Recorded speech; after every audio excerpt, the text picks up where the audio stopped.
ต้องเบื่อใจเป็นเบื่อตาเสียงที่แผ่วเบามันช่างเบาสะท้อนช่วงเรานั้นไกลจบ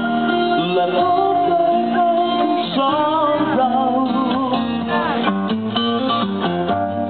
นี่คือสิ่งที่ฝังในใจ